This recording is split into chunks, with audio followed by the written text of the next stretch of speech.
สวัสดีปีใหม่ครับทุกท่านวันนี้ผมจะพามาชมพระอาจารย์ฟั่นเนื้อปีกเครื่องบินนะครับเขาบอกเนื้อปีกเครื่องบินนะครับครับอันนี้เนื้อนวะนี่นวะนี่อันนี้เหรียญหล่อนะครับเหรียญหล่อเนื้อนวะนะครับนี่เนื้อนวะอันนี้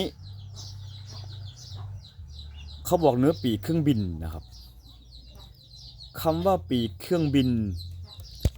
อาจจะไม่ได้แปลว่าทำมาจากปีกเครื่องบินนะครับหรือทำมาจริงๆก็ไม่รู้นะครับ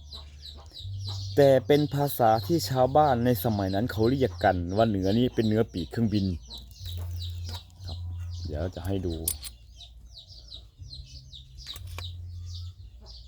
หล่อนะครับเหรียญหล่อเนี่ยครับมีรอยตัด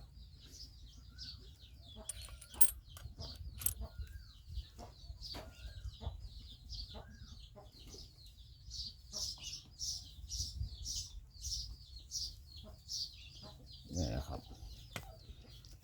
เป็นเนื้อปีกเครื่องบินที่ชาวบ้านเรียกกันในสมัยนั้นนะครับ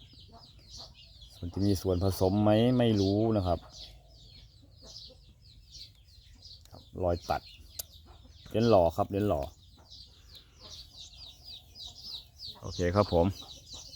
สั้นๆครับสวัสดีครับ